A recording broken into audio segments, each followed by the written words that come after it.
is an Unspoiled Network podcast. This is Unspoiled, covering Eleanor and Park by Rainbow Rowell. Did I mention this was the book club? It is. In this episode, Candace and I discuss a book that she hated and that I really liked. Welcome to Unspoiled.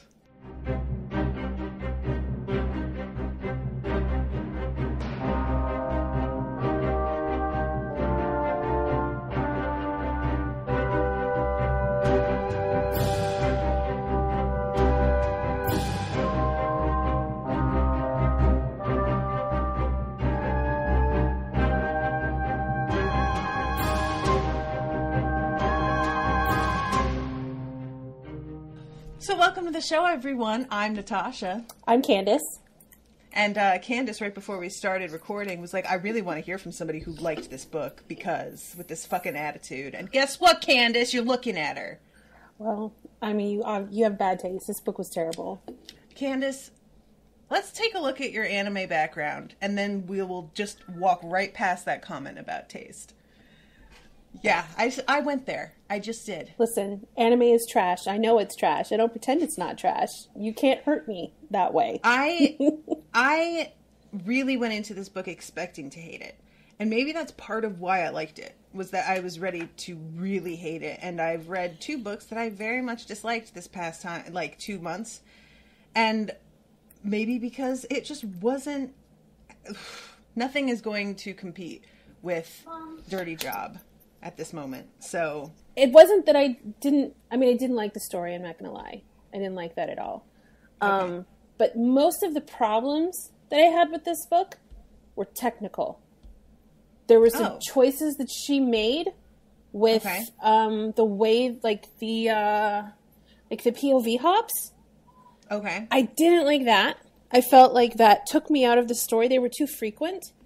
And I couldn't really get a grasp of either Eleanor or Park, because every time we would start to feel any kind of emotion that wasn't teenage angst, she switched. And the number of times that she switched in one chapter really just took me out of the story. And it wasn't... I felt like I connected more to Park than Eleanor. And I think that's because, for me, Park had a certain ownership of his life.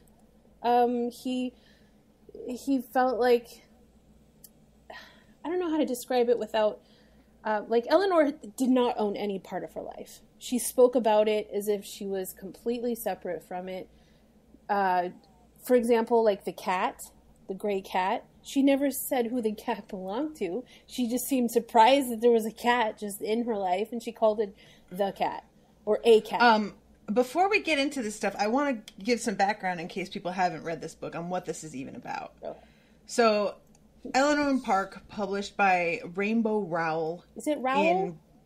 I don't know. That's how I say it. How do you say it? I said Rowell, but I don't know anything about her. So, it was published in 2013, so not too long ago. This book was insanely popular when it came out. I was going to say, the fact that I know the title, like when people recommended it, I had heard it before, and it's that recent, means that it had to have been a smash hit when it came out, because I'm not somebody who stays on top of that kind of thing. In this year, in 2012, 2013, I was really big into young adult books. Mm-hmm. And everybody I knew, and people I follow on Twitter, were talking about this book and Fangirl, which is by the same person. Mm-hmm. I did not read Eleanor and Park. I read Fangirl, and I didn't like Fangirl, and I decided I wasn't going to read Eleanor and Park because I didn't like it. Fangirl. But this book was everywhere. You couldn't escape it. So I don't understand the hype, to be honest. So, to back up again... Sorry. The book is about two teenagers. They are, I think, sophomores in high school. Well, Park just turned 16, so yeah, I guess. Okay.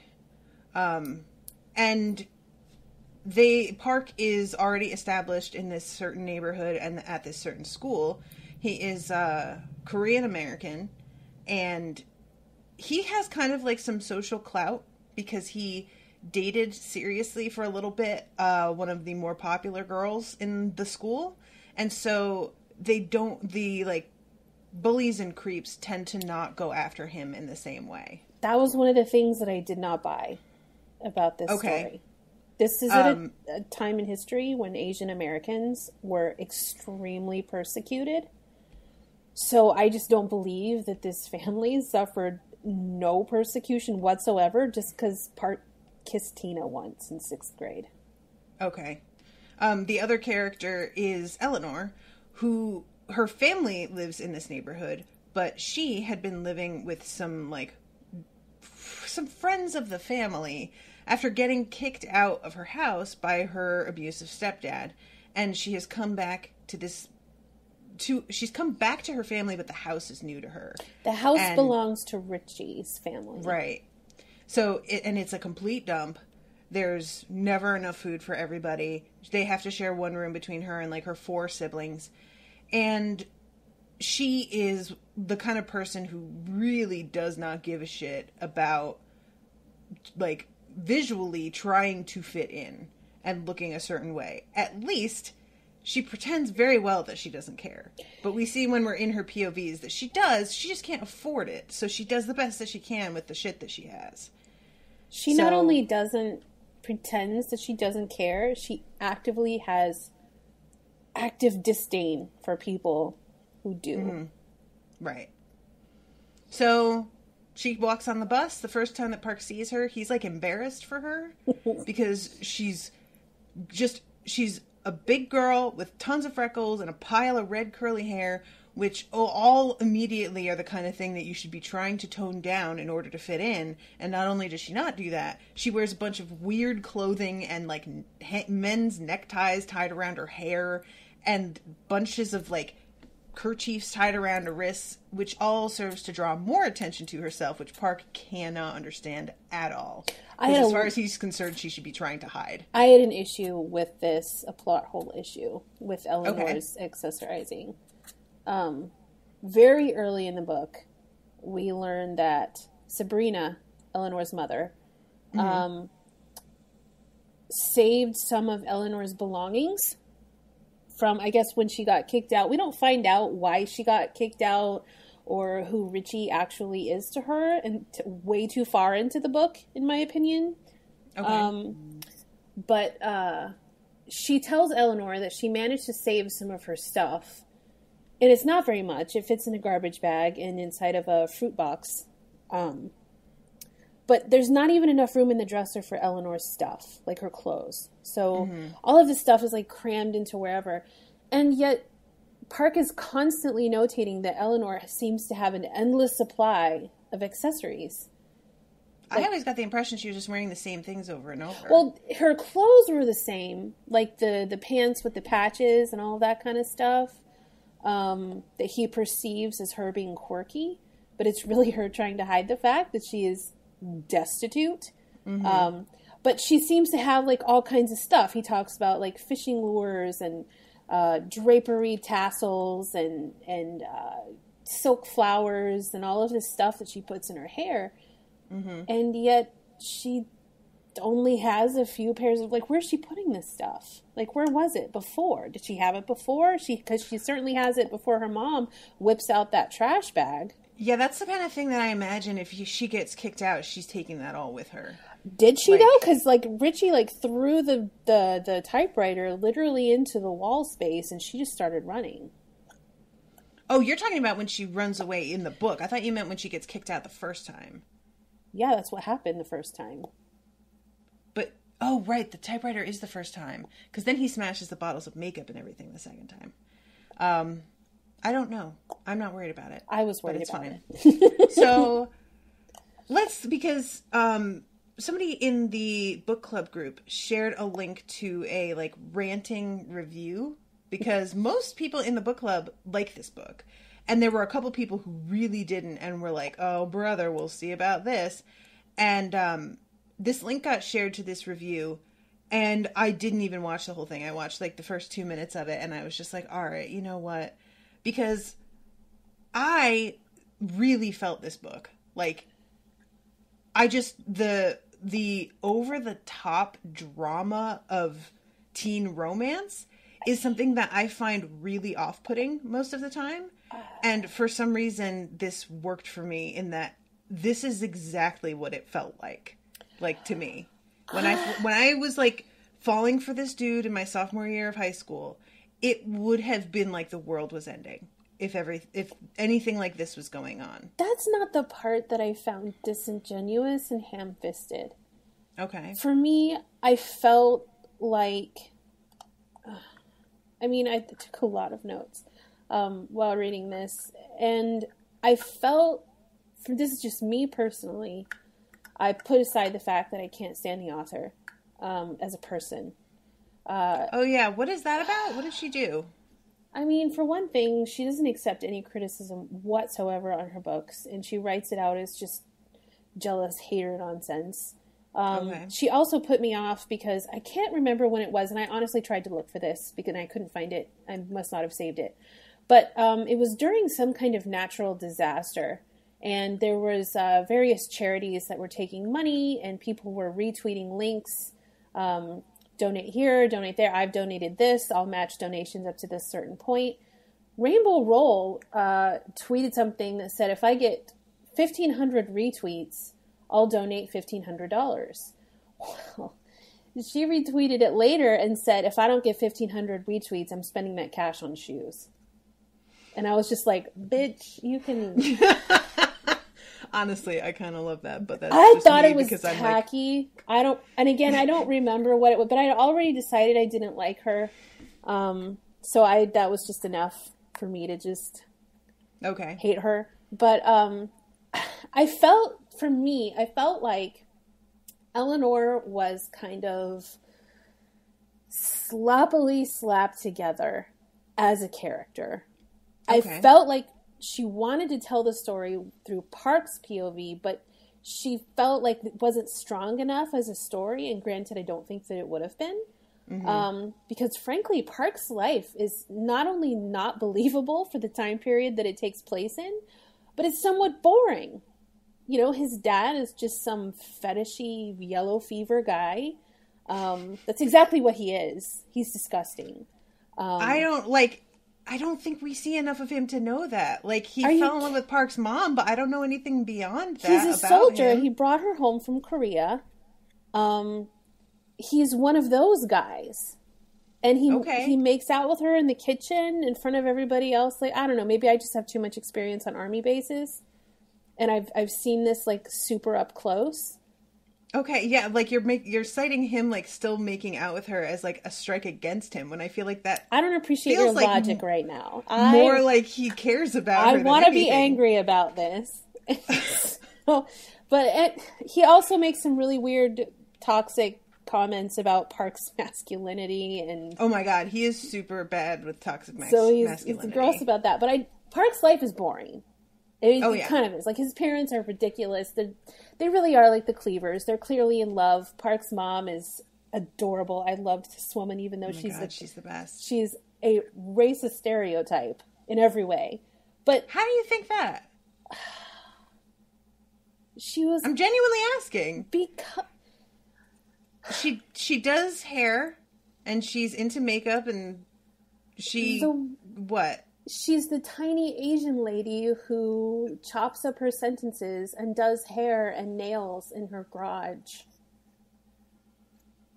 Is that she has an accent, but beyond that, like, I don't get what you're saying. And like, I'm open to this being proven to me, but I just I didn't feel that while I was reading it. I'm coming off of reading fucking Dirty Job, where his Asian neighbor eats his pets. So maybe I'm just, She just, this is something that I felt more than I can really explain it well because I'm not Asian at all. But the way that her diaspora was described felt very much like a white person might describe a person from literally anywhere else's diaspora. That's what it felt like. Okay. It felt, you know what that is, right? Yeah. Okay. You can explain it to our audience if you like. It's diaspora is a term that describes the separation of a person from their homeland. It is originally a word that was used to describe Jews who were relocated, but now it's used more widely, and it's the type of complex feelings. It just describes a person who has been displaced for whatever reason. And the way that she describes the mother, the one time she talks about her family in Korea, of course she was poor. Of course she had like 6 siblings or whatever. Like, it couldn't have been anything else. She had to be poor and have a shitty life and leave everybody behind. You know, she couldn't have been anything else. You know, that just... It's so interesting how differently because I am not kidding you. When we got to her part reading, like... I cried during that part. I'm not going to lie. I 100% cried because that, like... It felt like my father had 7 brothers and 7 sisters, and he was from Colombia, and he was really poor, mostly because his father drank his paycheck. And my dad would try, but he wasn't very good at emotional stuff, so he wasn't really trying in this way, where he would just sit down and talk to you. He would get across by his attitude about things, basically, that if you are 16 years old, you should have a job by now, and you should be earning money to take care of your family and help with them, because that's just what you should be doing if you are able-bodied, because that's how you help out, and that's what you... And why do you not understand that? And I can't believe that you're sleeping until noon on a Saturday. You have the whole day off, get a job. And it was, in essence, the same sort of message of just like, do you know how good you have it? Do you know what it's like? But he couldn't sit down and have this conversation with me that she manages to have with Park. He just had to be a dick in many other ways. I really enjoyed that conversation, despite my complicated feelings about it and how I felt like his mother was just kind of hollow except for these few points. It was a combo, like, I want to actually, because I highlighted that, and I want to read that to you guys so that because there is a... It was a very good section. You know, what she says to Park about him not understanding Eleanor's life and that she doesn't want him to understand was very meaningful, because I think that that's something that parents fail at a lot of times. We don't want our kids to grow up in with the same struggles that we do, so we separate them from those things. Mm-hmm. And then instead what we've done is we've now created a situation where we can't relate to our kids anymore. Yeah. Because what you just said, what do you mean you're laying around all day on a Saturday? You know, get a job. Like, you don't need to get one because you're not starving, because your parents aren't drinking away their paycheck. And so now parents don't relate to children, and it creates this this disconnect. And it's really complex and messy. I just want to because this is what happens is that she meets Eleanor for the first time. Well, she sees her. Meets her right. in the house. You're right. For the first time. And it's really not a good scene. Like, Eleanor is really awkward meeting people, and she knows that she looks kind of crazy and is aware of it, but, like, she also is who she is. And she isn't good at, like, faking small talk and smiling. And his mom, who is very social and very good at the small talk shit. She's horrified. This is her whole deal. She meets Eleanor and is just like, the fuck is this girl's deal? She calls her a weird white girl or something. Yeah. And then Eleanor goes and sits on the couch and knows that his mom did not approve and starts crying and just leaves. Ugh. And so his mom is like, oh, cool. She's a weirdo already. And then she starts crying and leaves. Awesome. I have really good taste, Park. Way to pick 'em. And then they go grocery shopping around Christmas time, and they run into her and all of her brothers and sisters and her mom in the grocery store. And at the time, Park and her are in a fight, and he doesn't go say hi to her because she's made it very clear she doesn't want him to come near her.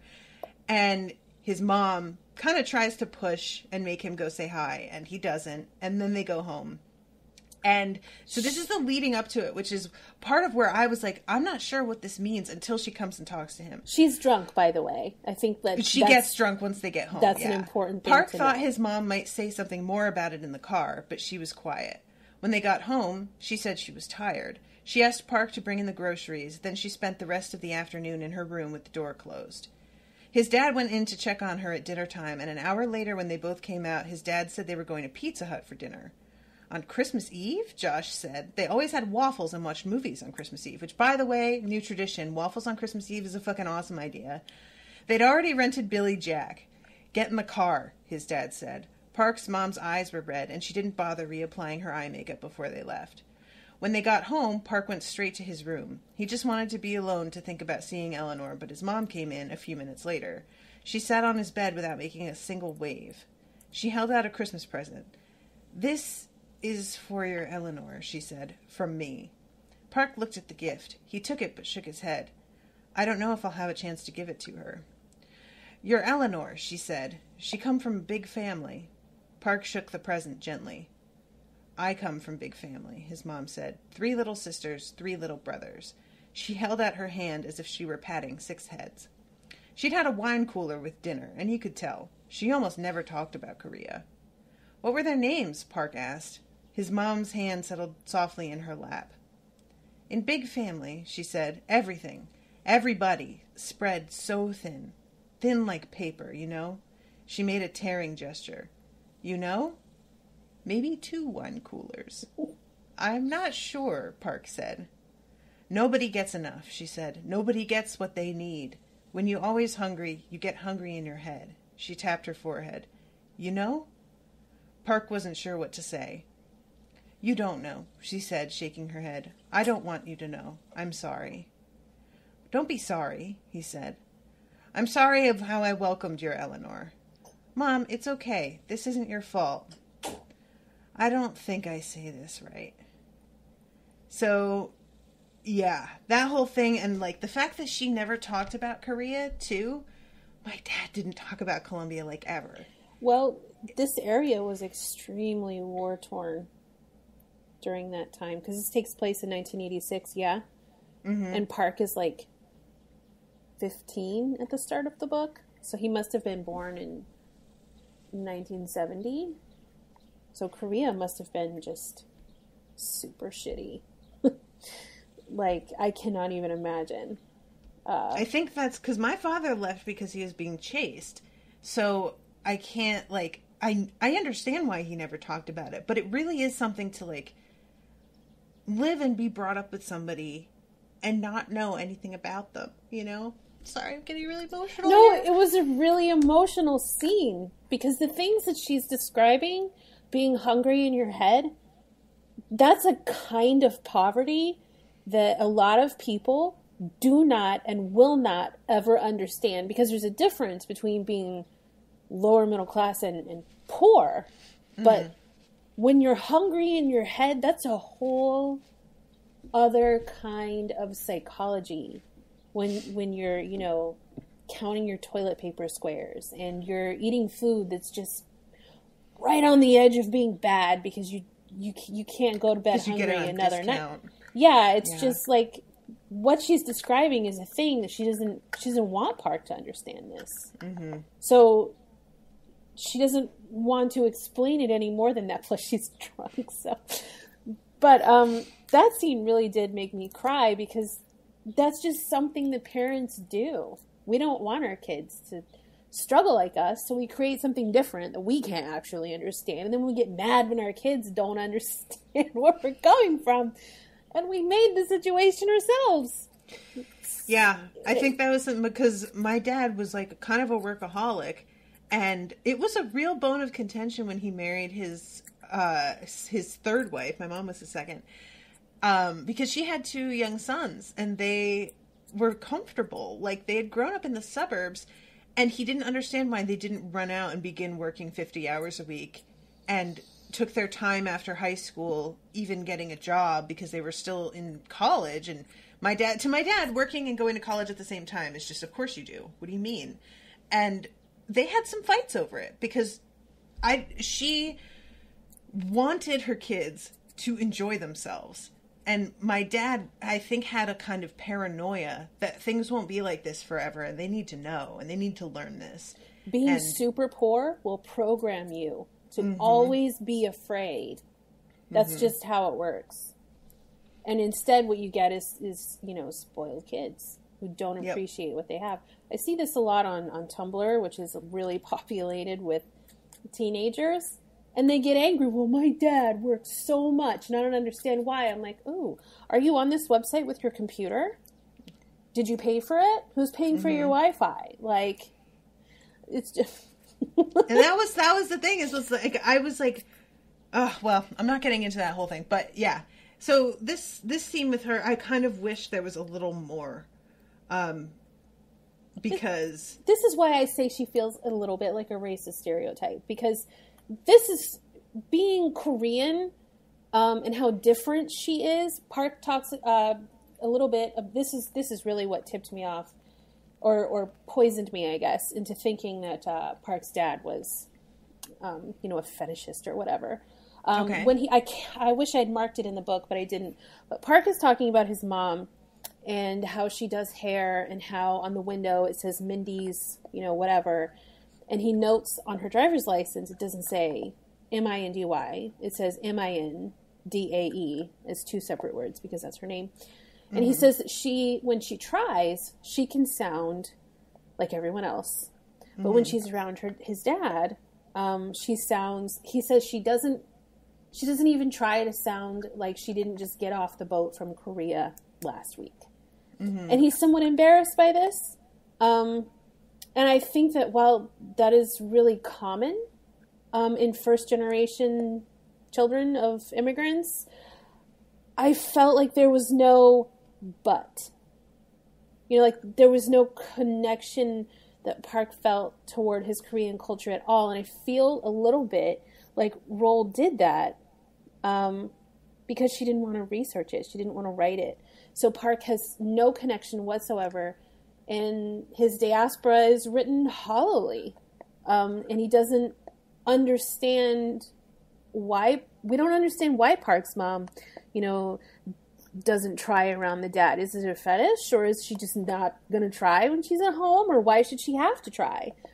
I just felt like it came off as really othering toward the mom. Like she's Korean and that's it. It just felt a little bit like that for me.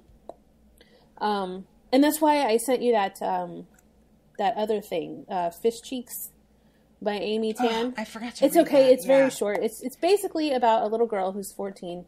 She has a crush on this white boy. And you can find this, by the way, for free on Google if you look for it. Amy Tan also wrote Joy Luck Club. Which I did read. She's a very good writer. This is an essay she wrote in the 80s, and I want to say it was in 17 magazine, but I'm not 100%. It's very short. It's like 4 or 5 paragraphs. But she has a crush on this white boy, and her parents invite his family over for dinner, and she thinks that it's weird that her mom is making all of this crazy seafood, and it's served in the traditional Chinese way, and he offers her this really weird part of a fish, and she's embarrassed by it. But then later she says at the end that she realizes that her mom actually made all of her favorite stuff, and the fish cheeks are actually her personal favorite. She was just embarrassed by it because she had a crush on this stupid white boy. Yeah, this is something that I don't have the kind of connection with because I felt like I related to Park in that, one parent's white and one parent isn't, and one parent's an immigrant with an accent. But with my father being Hispanic rather than Asian, there is a much closer connection to Hispanic culture in America than there is to a lot of Asian culture. So it doesn't feel quite as alien to other people. A lot of people are already familiar with the type of food and everything, and we take Spanish in school a lot of the time. This is why I think that Asian diaspora is unique, because it is completely separate. I just felt like she could have made it so much better and shaved such a ledge of dislike for this book off if she had just tried just a little bit more. Okay. This, just my personal opinion, because I felt like it just felt a little bit hollow to me. And I just felt like Park, while what he was feeling just is common, it was just obviously diaspora through a white lady's lens. I also can't help but wonder if because I feel like if I wrote my dad when I was like that age, he would have seemed hollow because I didn't know him, you know? So I could see that being it could be either one or it could be a combo of both, basically. That Park clearly, like, while they get along fine, he doesn't have that kind of connection with her. And that's, you know, growing up, my mom spoke my language natively and easily. And so if there was anything that was at all subtle, I went to talk to her because my father couldn't quite wrap his head around it sometimes, which is what's so unfortunate with Park and his dad, because his dad has this weird hang up about him knowing how to drive stick, even though that does not matter, and flips out when Park wears eyeliner one day and straight up won't talk to him for like 2 weeks. It's crazy how mad he gets. It should be said, though, that he did back off when Park's mom stepped in. So clearly their relationship is very clearly healthy. Mm-hmm. He listens to her. He doesn't yell at her ever. He mm-hmm. doesn't say anything he feels is offensive to her. He doesn't even yell in the house. Like, he starts to yell outside, and Park's thinking about how his mom would say, "Go outside and yell at the sky. You want to yell so much." And I was like, that's pretty good, actually. She obviously keeps this man in line, and she doesn't let him harass Park. So 2 weeks of silence, I think... probably the best he could have hoped for. It was not the worst thing to read. Because I do think he's trying. It's just that he's fucking Irish, and his dad's probably also kind of a dick. Yeah. He was in the military, for fuck's sake. And in this time period, I don't think it was the worst reaction he could have had. It wasn't the best, but it certainly wasn't the worst. I just personally feel like it was a lost opportunity because Park looks so much like his mom. Josh is, a tree. Doesn't look Korean at all. I just felt like it could have been a good situation for Park to have a closer relationship with his mother, since he looks like her. That could just be me being shallow, but I tried so hard not to hate this book, but there were parts of it that I really enjoyed, and most of those parts had to do with Park's mother, because I liked her. Eleanor's mother, fucking hated. Yeah, I have a lot to say about Eleanor's mother. But I find, like, I really think being the daughter of an immigrant, like, completely gave me a totally different perspective from you. So that's completely fair. Their relationship I really liked, and felt really true, unfortunately. But, all right, so let's talk about Eleanor, because her mom is a disaster. This is such a garbage fire. Listen, I have to say this before anything else, because it's been bothering me for 2 days now. Okay. As you know, I was married to a very terrible man we were together for almost 10 years. Guys, I'm not kidding when I say that if I could have somebody taken out without anybody ever catching me, Candace's ex-husband would probably be that person. He's one of the worst human beings ever to cross the face of Earth. If you're a hitman and you feel like doing pro bono work, shoot me a message on Facebook. She sent me screenshots of emails and stuff that he sent her. This man, it's beyond belief. You couldn't make it up. If I wrote it, you'd think I was being a little heavy-handed. Like, yeah. So we were together a very long time. I think I was like 19 or 20 when we first got together. And he left when I was 29. So we were together for quite a while. And listen, Sabrina has been with Richie at least 5 years. They have a baby. So she's, the Christmas thing, super pissed me off because she's been with this man for years. They have experienced Christmas together before. Other holidays before. He flips his shit because she decides to make some kind of Danish rice pudding for dessert. And he said he wanted pumpkin pie. This cannot be the first time that he has said he wants pumpkin pie on a holiday. Men like Richie are incredibly predictable. This can't be the first time this has happened. So this bitch makes a rice pudding and he flips his shit and he throws it against the wall. He's drunk, obviously. Mm-hmm. Although I'm sure he would have done that sober. He's drunk and he throws the bowl of rice pudding at the wall in front of all the kids. And he just like rants and raves about how she says she forgot the pumpkin pie or whatever. She forgot to buy a pumpkin. Yeah, and I'm just like... So... Are you blaming her right now? Listen to me. Listen to me. This is coming from personal experience. She's been with him for years. How, when you choose to stay with someone who is abusing you, you have to spare your children. Why did she not buy a pumpkin pie? She had to know that that's what he wanted. But maybe she's just always made it every year and didn't realize how much he'd flip out if he didn't have it because it was never an issue. But she predicts his other behaviors so well. Like she sneaks his money. She buys stuff she knows he won't notice.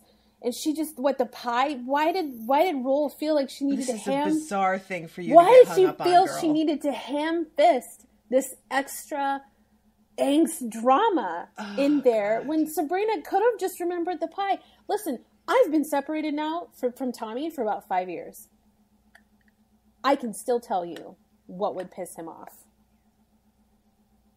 I'm not even engaging on this with you because it's so ridiculous to me. That's fine. You can call me a victim blamer. All I'm just saying is that she has 5 kids.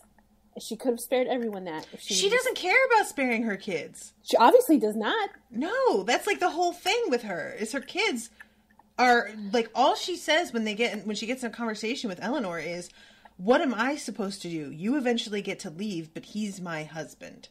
She doesn't care about her kids because she feels like they all have a way out and she doesn't. I hate this woman. Oh yeah, I do. There is not a character in this book that I hate more than Sabrina, and that counts Richie. Ricky's trash. He was born trash. He's always going to be trash. Sabrina, I cannot stand this lady. How do you let your husband kick your 14-year-old daughter out of the house, out of her house, and then you don't call for a year? When she was taking shots at her ex-husband, the kid's dad, well, he has 5 kids. Bitch, I'm sorry. Whose vagina did these kids slide out of? I'm pretty sure it was fucking yours. Don't say it like that. Never say it like that again. That's what happens. Anyway. Like, I definitely hate Richie more than her. This is just me, this is something that I feel like people don't, I don't feel like it gets seen enough in, like, pop culture, which is when women are not willing to protect their kids. Because a lot of times in pop culture, when women are being abused, they will like put themselves in the way of their children getting hurt, or they will do something to like him hurting the kid is like the last straw. And that's just often not how it is. Like my mother, her mom knew that they were all getting abused. She knew that all kinds of other shit was going on beside. And all she cared about was whether or not she was okay and whether she was going to be stable and safe. And she was really selfish about it. And there are some people that are just like that. And they're just essentially like, I'm on the receiving end of plenty of abuse also. And we're all going to get through it, deal with it. And they don't see that they have a responsibility to change the situation. I just had a lot of logistical problems with Eleanor's family. Okay. Why weren't these people on food stamps? Maybe they were. What? I don't see that that's something that Eleanor would necessarily know about, so I have no problem with us not knowing. Well, she certainly knows that her mom doesn't have any cash and that her mom makes tortillas on their kitchen counter because apparently they are so poor they can't afford a bag of tortillas, so Sabrina makes them herself. But I mean, like, with my father's family, they would get some assistance and his dad would go out and trade it. Like That's true, because back in the 80s, food stamps were actually vouchers. So I suppose... So you could actually physically hand them over to somebody. That's why they call them food stamps, because they were literal stamps. Yeah. But I don't know. I just didn't... Did he need to also, like, couldn't he have just been an alcoholic? Did he need to be, like, a beater? Did he need to be a... I think he did for her to need to leave. She didn't leave, though. The only reason she left, it's implied she left in the end, is because her brother called her out on her shit, and she probably left out of shame. Wait, I'm confused. I'm talking about Eleanor. Okay, I was leaving talking about the Sabrina. house. Oh, okay, yeah. Sabrina. I don't know. I just didn't like it. It just felt like so much drama just shoved into a little bag. Like, let's not just make him a drunk. Let's make him a wife beater and a weird pedophile. Yeah, what do you think about? Because this I was actually... I think that role... I didn't even get a chance to answer to ask the questions. Just Go on, pipe down, Natasha. lady. Because the obscene notes pop up on her books. And, you know, initially you assume that it's somebody, like, that is in her school because she's already being bullied. Well, she says she saw them after gym class. Mm-hmm. And it was purple globby ink. So we're supposed to assume it's Tina. Right. And she definitely thinks it's Tina and gets real mad when she finds out that Park used to date Tina and doesn't think Tina would do anything like that this. Whole thing was so fucking dumb. I can't believe she held that against him. I 100% She kept can. asking about it. Did you kiss her? I picture there was a couple girls at my school who hated me specifically, and if I had found out that the guy I was like totally into had dated a girl that hated my guts, that would fuck me up. I completely understood her on that. There was a girl that he dated after me who had hated me while we were dating, and after we split up, he started dating that girl, and I was like, really? How? But anyway, side note. So then he writes this note to her, and she puts the handwriting together and realizes that they were all from him. What? Because she says later that she thinks of the way Richie watches her as somebody who's biding his time. Listen. Yeah, so what do you think? Rainbow Roll decided at the last minute to shove this shit in there. It doesn't fit with the rest of the story. How not? Because for one thing, Eleanor is sure that those words ever only appeared after gym. She says it more than once. So unless Richie is sneaking into the girls' locker room at a high I school, don't think that she's sure they only ever... I think she's saying she didn't see them until after gym, which isn't necessarily well, why would she the same suddenly thing. see them after gym and not on the bus in the morning or any other time? Maybe because she didn't have that class until after gym. Because it was on a book, you know? I think it's bullshit. I think she decided at the last minute, how much worse can I make Richie? Let's make him a pedophile. It doesn't make any sense. This isn't a series. She could go back within the same book and change it like that to make sense if that's what she was doing. I don't even think she changed anything. I think it was going to be Tina, but she also decided instead she wanted to have the toilet thing happen. We can't make Tina do too many bad things because then it'll be unbelievable. So let's just do this horrible other thing that doesn't make any sense either. Huh. Yeah, I don't agree with you on that. Okay. Well, I didn't... You're taking issue with weird things when I know for a fact that you give passes to a lot of stuff that we've like covered together in the past. So I find this all to be really petty on your part. It is. Which I'm sure you're fine with. Yes. I am completely fine with it. I have a bunch of notes here in all caps. I forgot what I wrote. I'm sure it's something important.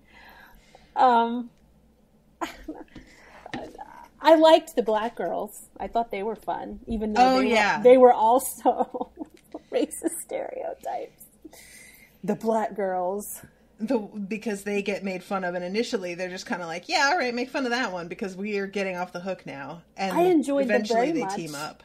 even though Denise's boyfriend is questionable. No shit. I'm not even going to talk about that. Yep. That was... Whew, I'm going to ignore that. I'm going to give that a pass. Okay, because I don't want to talk about it because I think it's gross. But I liked them. They were nice. What she's describing here are the friends that I had in middle school. Yeah, okay. I had these exact friends without the... I could see that. Without the questionable boy. I was fighty in middle school. I've changed a lot.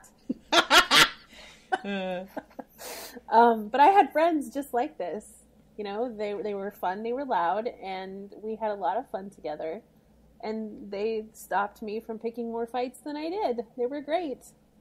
You know what makes me think that you're wrong about her just wanting to, like, shove in the fact that Richie was writing those notes is because of his reaction when he initially sees Park.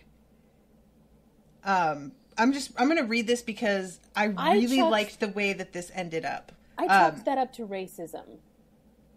Oh no, not because of what he says to her. That doesn't make sense. The bitch and heat thing? Yeah, hold on. I'm going to read this. Okay. When she walked back into the house, the living room was dark, but the TV was on. Eleanor could see Richie sitting on the couch and her mom standing in the doorway of the kitchen. It was just a few steps to her room. Is that your boyfriend? Richie asked before she made it. He didn't look up from the TV. No, she said. He's just a boy from school. What did he want? To talk to me about an assignment. She waited in her bedroom doorway.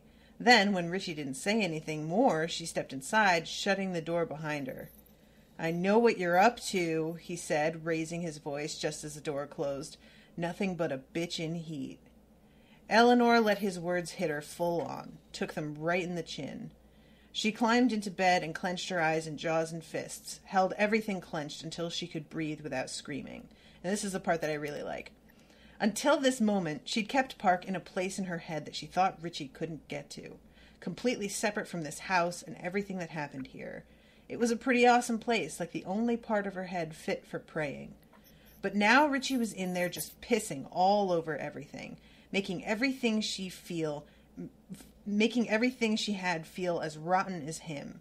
Now she couldn't think about Park, about the way he looked in the dark, dressed in white like a superhero, about the way he smelled like sweat and bar soap, about the way he smiled when he liked something, with his lips turned up at the corners, without feeling Richie leer. She kicked the cat out of bed just to be mean. He squawked but jumped right back up. I like that a lot. I don't know if you've ever had anything like that, but a feeling of somebody having invaded a part of your life that they have no place in, and it's sort of ruining what you had there. That, like, the way that she describes him, like, coming into this protected space and pissing on everything, I was like, that feels incredibly real. And it was super ugly to read. Every time my ex-husband mentions anything that he thinks I do online, he'll make a comment about Twitter. I've had a locked Twitter for almost a decade because not that I have things to hide, but I just don't feel like he deserves to be in that place. Mm-hmm. It's not for him. Maybe I just missed it, but even so, even if she didn't ham-fist the pedophile rapey stuff in until the end, I still feel like it was unnecessary because Richie was already bad. Did we have to make him a rapist too? And he even makes a gross comment about Sabrina like that when she talks about her brother. The one that lives in Wisconsin? Michigan? What does he say about him? He says, she asks about her uncle and that he was a good brother, and Richie says something like, well, he couldn't have been too good. He let you get pregnant as a teenager or something. Right. That doesn't feel the same to me at all. I don't know. It just feels so stupid. I feel like you keep on getting, like, petulant when I press you on anything. I don't like it.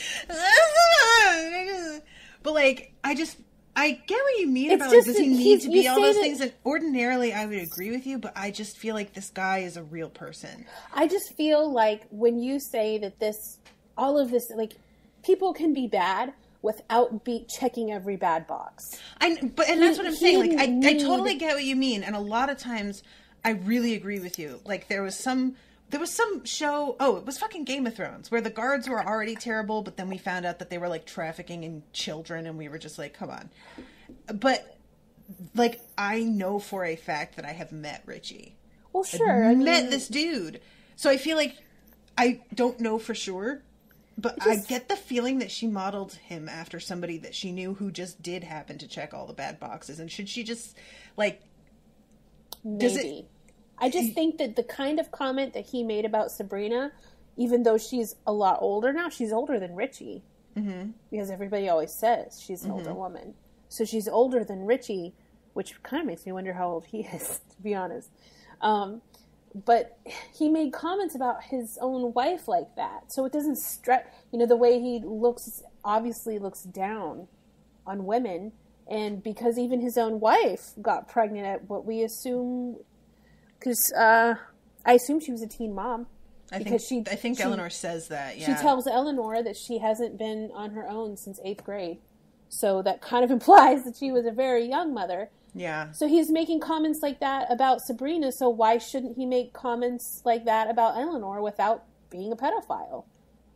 Men who call teenage girls out on slutty behavior doesn't necessarily make them a pedophile. I just feel like she could have left that out. That's actually, so we're not totally on the same page here, because I'm not even thinking that he's a pedophile. When she says he watched her like he was biding his time. Yeah, but she also complains about Macy sitting on his lap. That's because she feels like Macy has betrayed everybody by showing him any affection, and Macy calls him dad when she's sitting there. I have another feeling about this. We're supposed to view Eleanor's siblings as in opposition to her because they want things from her. It's not fair that you get to leave. You get to have a boyfriend. We know you have a boyfriend, by the way. Mm-hmm. You get to go out and get out of here and do all of this stuff and be your own person. So we want something in return. Ben wants to read Parks comics, and I want to use your makeup. And you're going to let us do that, or we're going to rat you out, which I don't. That's typical sibling shit. Mm-hmm. I mean, I can't tell you how many times I blackmailed my brother.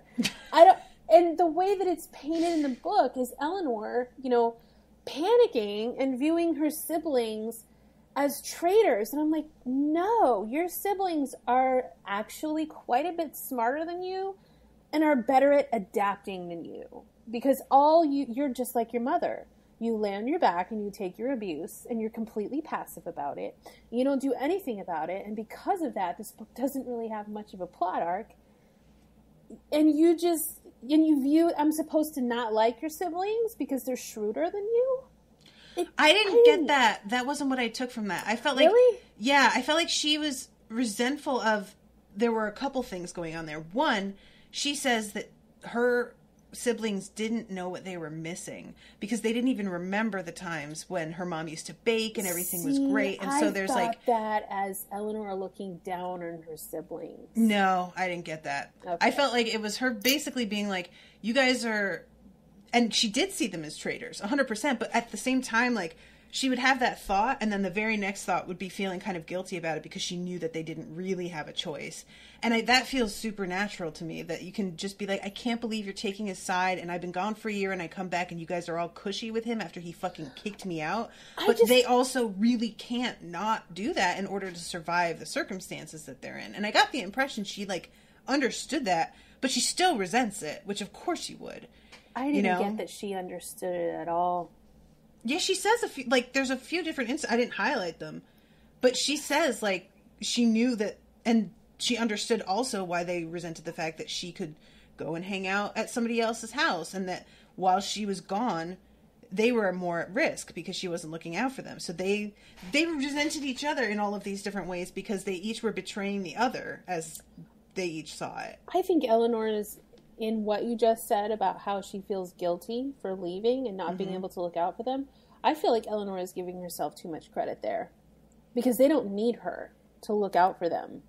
Macy I don't think she feels guilty for leaving. I think they were mad at her for leaving. Like, they actually confront her and are like, why don't you take us with you when you go over to his house?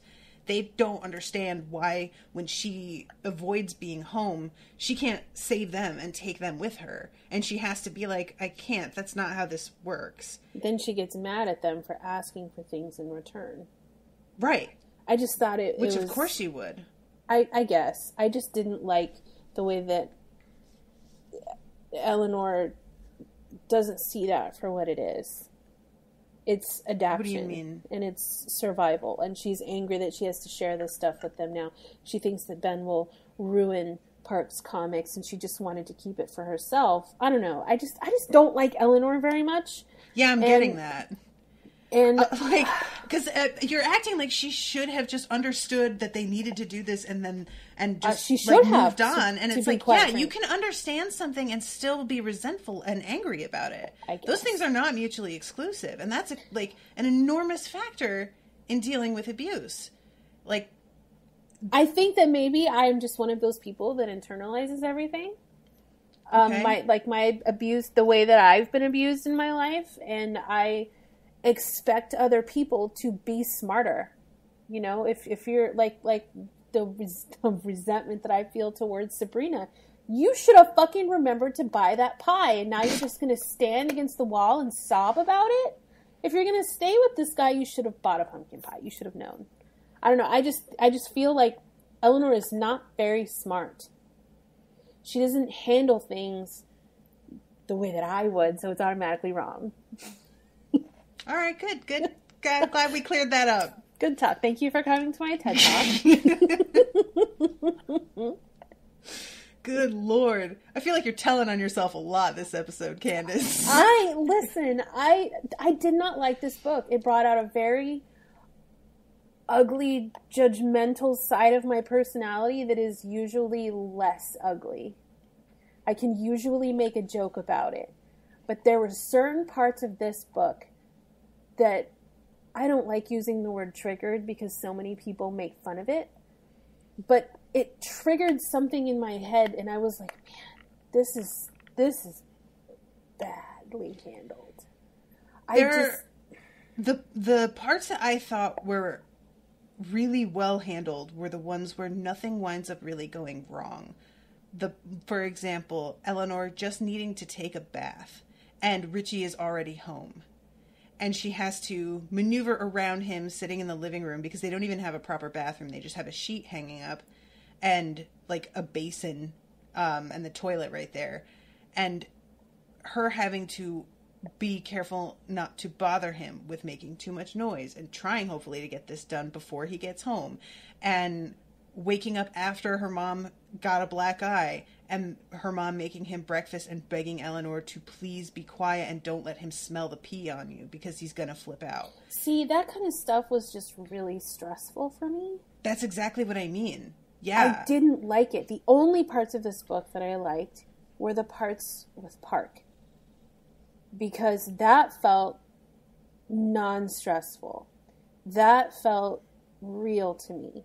But the stuff about Eleanor's family and Richie and Sabrina and just all of this irresponsible fucking parenting, it really bothered me because holy shit, I've already lived that life and So you said Park felt non-stressful and it felt real to you.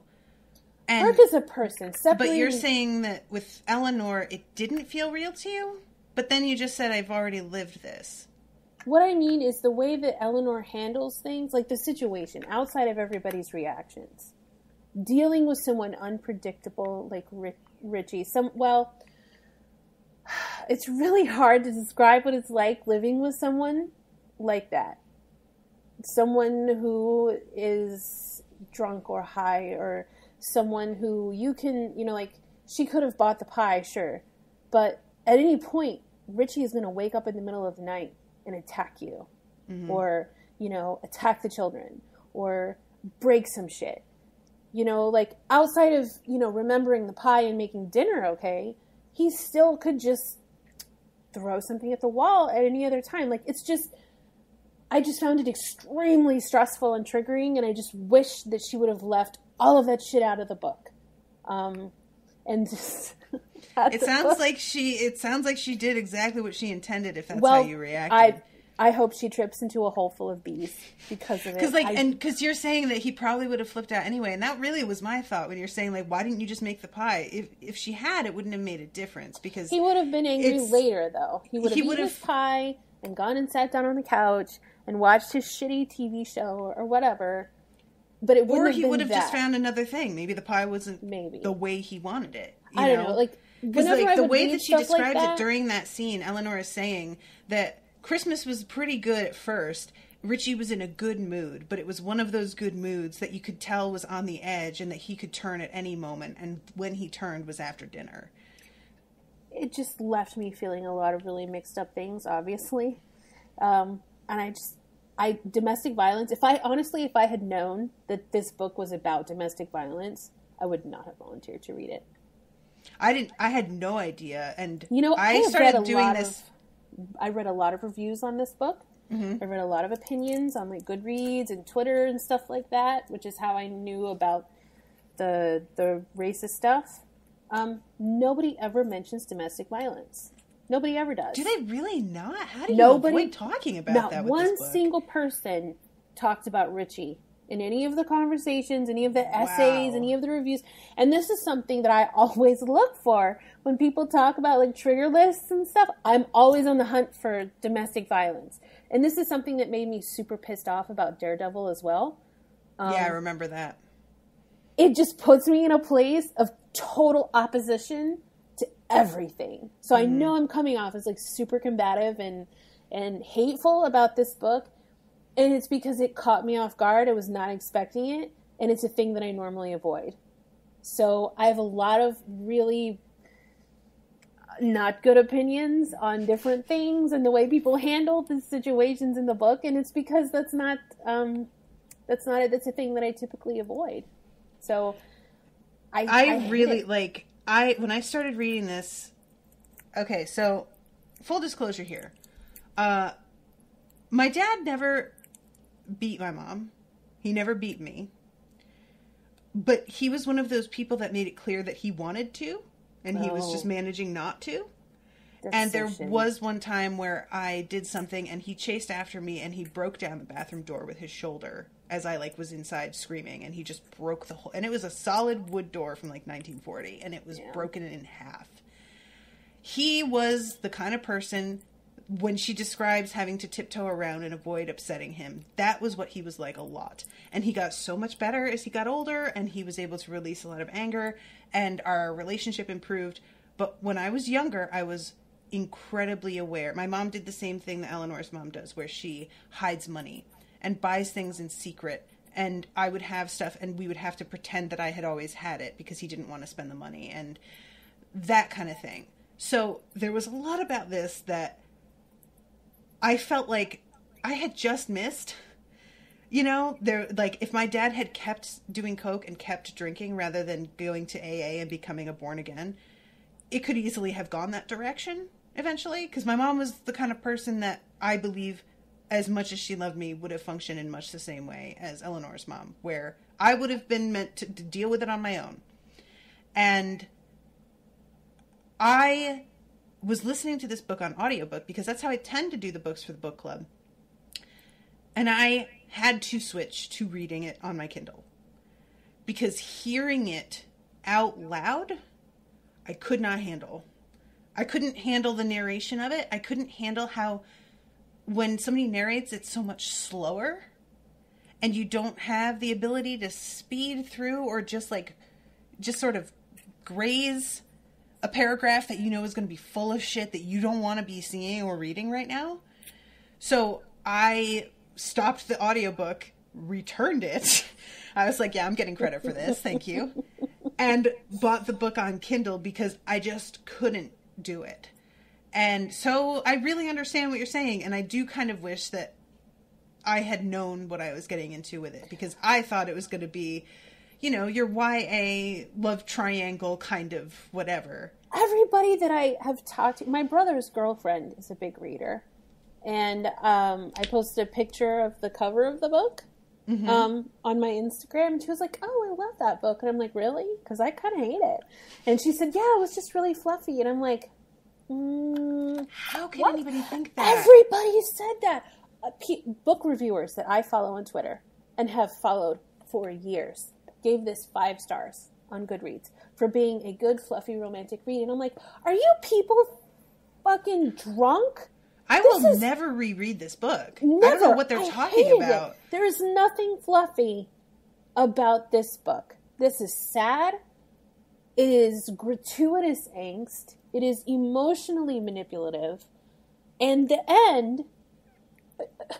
Like this, and this is what you see, like, because we're both... I really liked this book, and I found it really emotional, but in a way that felt incredibly real to what it's like as a teenager, where everything is times 1,000, and her expressions of like the first time they hold hands and Eleanor disintegrated. Those were the parts of the book that I liked, were the moments between Eleanor and Park and Park's family, because I felt like that was more interesting to me than this pseudo life that I have already lived.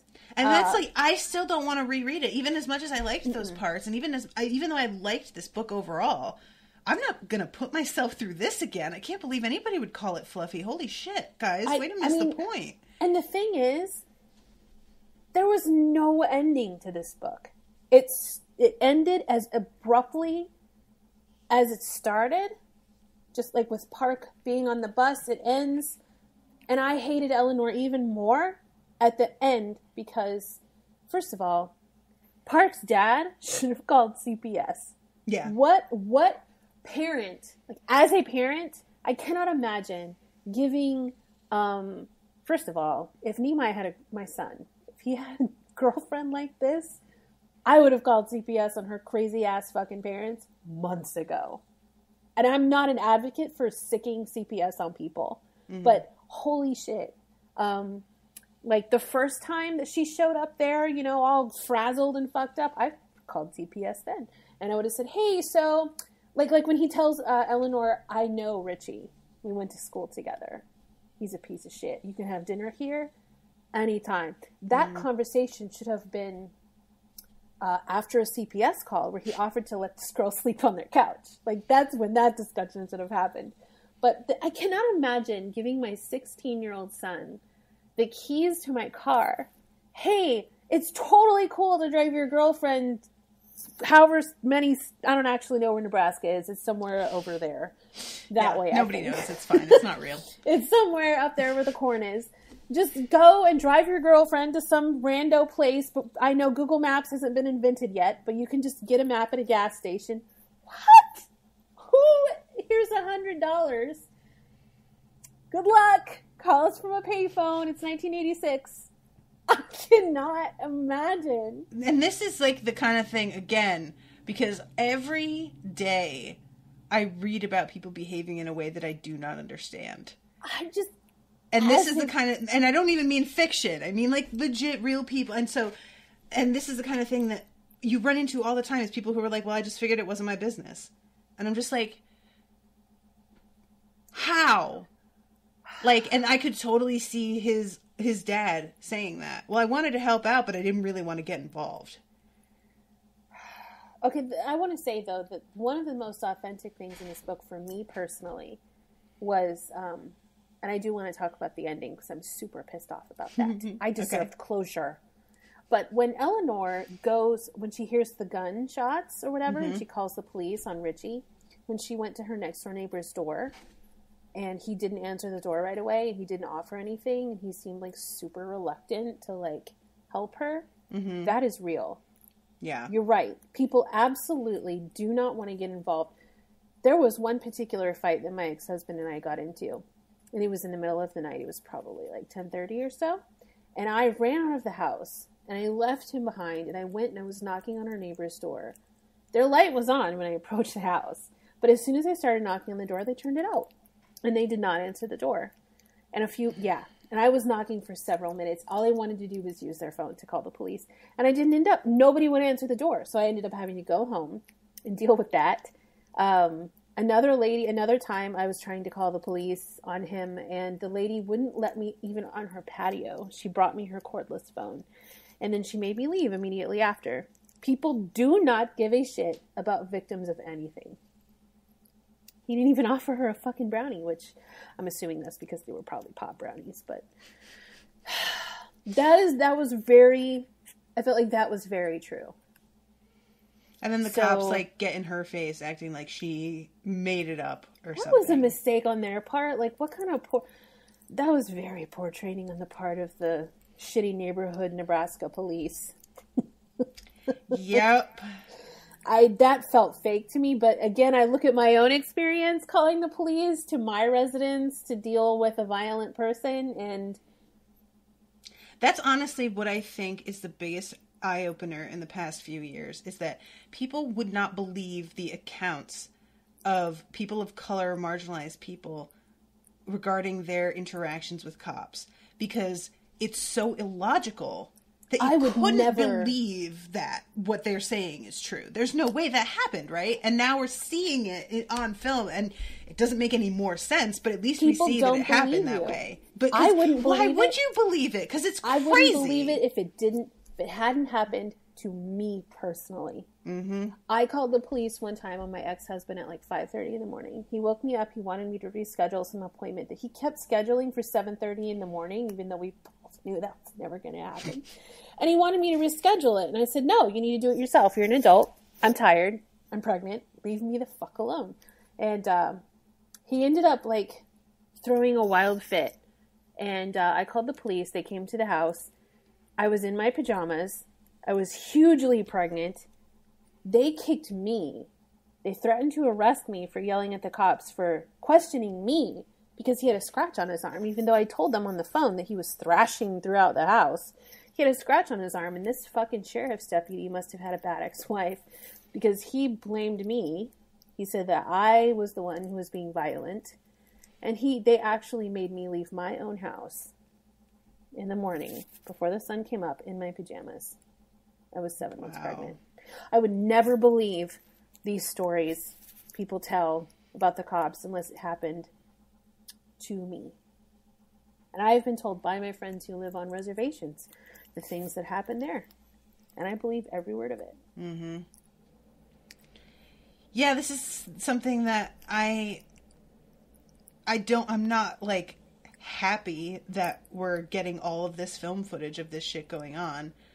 People need to see it. I feel like that's one of the pluses of technology is that, and now people growing more sensitive to it, they get their phones out the minute anything begins to look like it's shady. So when we used to just get the end result and people would be like, well, we don't know what happened leading up to that. And now people are getting smart and they're filming from the moment. And so we get to see what led up to it, and it was absolutely nothing. It's going to take every single person who doesn't believe this stuff. It's going to take something shitty happening to them for them to believe it, because that's how it was for me. Mm-hmm. I always thought that the police were a hard end to anything bad that was happening, because up until that point I'd always been treated okay by the police. But that one time I was like, oh man, okay, well, and now I see these videos and I'm like, well, that's, I'm not surprised. Yeah, so, and then we're out here congratulating cops who don't completely fly off the handle. Like, they're such great human beings. It's like they're literally doing the bare minimum. Doing your job. But anyway, Park's dad should have called the police instead of letting his 16-year-old, like, get in a car and drive to some random place several states away and then come home on his own. Like, holy shit, what? I wanted to actually, so Nicola asked a question. Hi, ladies. Would you say that Park is lost because he feels he doesn't fit? And we kind of addressed this already, but you were saying that you don't believe that he would have, like, the social capital. And honestly, I don't know anything about, like, I'm interested if there are any Asian listeners who are falling in this age group, what you guys experienced in school. Because I just really don't know what that would look like. Let me see if I can. Because this is 86. So I read a year-by-year breakdown by a Korean American woman in a review of this book. Okay. And let me see if I can find it. I'm trying to think at when he would be born. He'd have been 76. Yeah. He would have been born in, like, 1970. Yeah, this was all broken down. I'm going to try and find it. Okay. Because setting aside the fact that he's Asian, I did like the inclusion of a character who had some social capital to spare and yet didn't quite, like, he wasn't quite part of that group. So, because that's one of those weird areas that I feel like I fell in when I was in high school, where I was, frankly, it probably had more to do with what I looked like. The fact that I was attractive, I managed to escape a lot of the certain specific types of bullying in that regard. But I wasn't rich enough or white enough to hang out with the bully kids, even though I got kind of included in some of their, like, weird social stuff here and there. So I felt safe enough myself to be able to be who I was without thinking that anybody was going to come after me about it or give me a hard time about it. So I did really like the part where Park's waiting for the bus and he's got his eyeliner on. And I think it's Steve, right? is Tina's boyfriend. Yeah. And he like says something like, Park, are you wearing fucking makeup? And Park just says, yeah. And there's a minute where everybody's like not sure what's going to happen. And then Steve just says, damn, you look like a fucking rocker. You look like Ozzy. I'm waiting for you to bite a bat's fucking head off. And that's all that happens. And I really liked that, you know, there are some people who they do things that are totally offbeat and yet they get away with it. And they don't get hassled the way that other people would who are doing the exact same thing. And how weird of a line that is in school and why it's hard to tell if you're not someone who like understands social hierarchies and stuff, why that person can get away with it and others can't. Watching it, it's like really difficult to pinpoint. Okay, I think that this is it. Okay. I found it. All right, I'm just going to read this. This is a review by a woman named Laura on Goodreads. She is Korean American. Park is half Korean, his parents having met and married in South Korea, where his father was stationed as a member of the army. Okay, so they met around 1968, 1969. I have to assume it was no later than 1969, since as a 16-year-old in 1986, Park would have had to been born in 1970. So during the height of the Vietnam War, when a draft was in place to send as many young men as possible into the fray, Park's father, an able-bodied member of the U.S. military, was stationed at an army base in Korea? Possible, I suppose, but seems a little ludicrous to me. And then she goes on to say, his parents get married and fall in love in his father's hometown of Omaha, Nebraska, where Park is raised, and according to Park, the good people of Omaha. And then she has a quote from the book where she includes the horrible slurs that are common in this book. And I'll skip over that. Yeah, there were some real uncomfortable moments. Park's interracial family faces minimal racial prejudice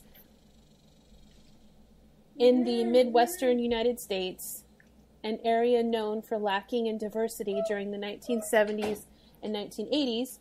Park's Korean mother and Caucasian father married and lived happily with their biracial children, facing little racism in Omaha, Nebraska, starting in 1970, less than 30 years after the United States citizens of Japanese descent were forced into internment camps during World War II, less than 20 years after the Korean War took over 36,000 American lives.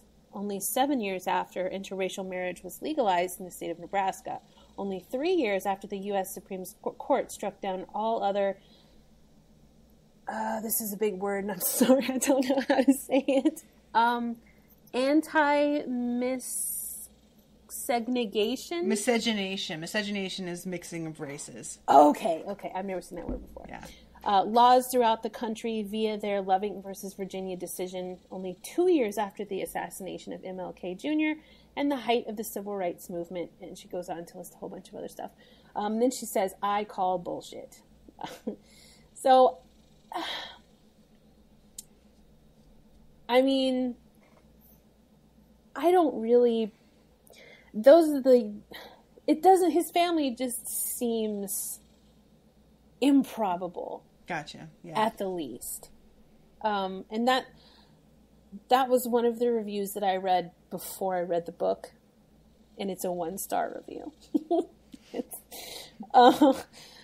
But, I'm certainly not an expert on this sort of thing. But those are facts. Mm-hmm. So, interpret those as you will. But a Korean American person called bullshit on the way that that's portrayed. Yeah, it's interesting how, if you take away Park being Asian and just had his mother be impoverished, nothing about the story would really change. There isn't necessarily and I don't know whether that's a good or a bad thing. Yeah. Because they always say, if you can take this out of the story and have them not... like stories that center around like gay kids, if you can take that out and have the story not be their entire identity of this, insert othering thing here, mm-hmm. then it's fine. But in this case... Yeah, this is one of those things where I feel like, and I'm not defending Roll specifically here, but there is a kind of damned if you do, damned if you don't thing. Where, for example, Right. in like Stranger Things, a lot of people had a problem with racism being brought up in the second season. And it's like, but we could also say that if it's not brought up at all in the era that they're growing up and in the neighborhood that's clearly mostly white that they're living in, that's also not realistic. But when it does get brought up, people are like, did they really need to do that? I don't know. Did they? What would you rather? Like, it's, I don't know what the right decision is. And I struggle with that a lot whenever I'm trying to like brainstorm stuff. Does this need to be here, or is it less honest to leave it out? I don't know. I think maybe, like I said, Rainbow Roll is a white lady. So I think the story would have been perfectly salient without Park and his mother. I think that she would have, since she didn't insert Korean culture in this at all, and again, during this time period, I'm not really sure that couples such as this were doing their best to instill their culture or the mother's culture Definitely onto the kids. So I don't think that in particular is unauthentic. I think that that's probably the way that most of this happened. So since she didn't really make that like part of the story, she could have cut that out entirely and just had him been some, white boy or whatever. But I think that the story would not have worked. And I'm going to contradict myself here. Shockingly enough. I think that the story would not have worked at all if she had removed any of Eleanor's drama. Oh, great, yeah. And I don't mean that in a positive way. Well, I don't think what this I book... feel like what she tried to do, because she has Eleanor like shit on Romeo and Juliet during one of the. Well, that's because class... Romeo and Juliet is trash. Well, that's what I find funny though is that I feel like basically she was like, I'm going to write Romeo and Juliet, but like more realistic, where their families can't interact because there's like abuse going on rather than like a family feud, and they can't be together because not they die, but one of them has to leave, and she just. Has Eleanor shit on it and then go through like that exact thing in order to kind of make a point. She also goes on to say that one of the major reasons that Park's family, his mom, is not discriminated against, and Park himself, because she says that unless you grew up in the flats and your family like owned land there when it was a cornfield, that you're considered an outsider, which I don't know anything about Nebraska. It took me a long time to realize that Omaha is a city and actually in Nebraska. It took me a minute to realize even that. So, but they say that Park's dad's family is pretty well established, and that's how they can get away with not being, persecuted. And maybe his dad has that kind of clout. I really don't know. Yeah. But it just felt dumb. All right, so let's talk about the ending. Okay, this is, first of all, I don't feel like this book had a plot arc. I don't. The main conflict was just Eleanor's life as a whole. Yeah, basically. And I don't feel like that counts as conflict. Because then if that counts as conflict, then Park's relationship with his dad also counts as conflict, which I don't really think that it does. A little. I think her conflict with herself is part of it also, because Park is a lot more self-assured than she is. I think that Park is the more active character in this book, but Eleanor was the one with all the conflict, which threw me off a little bit. But there's no, extraneous of their person. There was nothing else. There was no, overreaching thing happening. So the end felt as abrupt as the beginning. And it's not even an end. It's just, oh, that paragraph is over. It looks like so is the book. Well, okay. That's what it felt like to me. I'm not sure that I entirely agree with you. Like, I personally was not a big fan of the end, only because... So, for those who have not read it, the end is that Richie completely flies off the handle. Eleanor flees the house through the window because he has flown off the handle before she even got home, and he doesn't know that she has gotten home when he's freaking out, and so she sneaks out the window, winds up at Tina's, which was such a weird scene. We learn that Tina also has a shitty stepdad, and that Steve, or whatever his name is, I'm going to call him Steve because that's the guy from Stranger Things. Okay. Steve talks some shit about Tina's stepdad, so we have to assume that he's just as horrible. I weirdly liked that scene. I did too. Because it undercut this, like, horrible tension and drama with this, like, strangely chill moment with people who don't really get it and who aren't really her friends. Well, it created some sort of unity, because shitty stepdad seemed to be a thing. Well, hey, I don't like you and you don't like me, and here you are in my garage drinking my beer. Hey, you got a shitty stepdad too? Well, you know what? I can fucking understand that, because Tina's stepdad sucks too. I'm gonna murder his ass, or whatever he said. It felt like something that they bonded over, even though Eleanor is, like, panicking the entire time. I liked it. Yeah. It felt real to me. Because it was, Steve just didn't even, is that his name? Because now I'm wondering. I'm pretty sure it is Steve. Okay. I think it is, yeah. He doesn't care. He seems completely nonplussed that Eleanor has shown up here in the middle of the night. And he's just like, yeah, we can be cool. Guess what? Tina's got a shitty stepdad too. I hate him. I'm trying to find what the part... Oh, yeah, the Eleanor disintegrated, which I really liked that line. That's a line that they made fun of in that ranting review that I mentioned that they posted in the book club.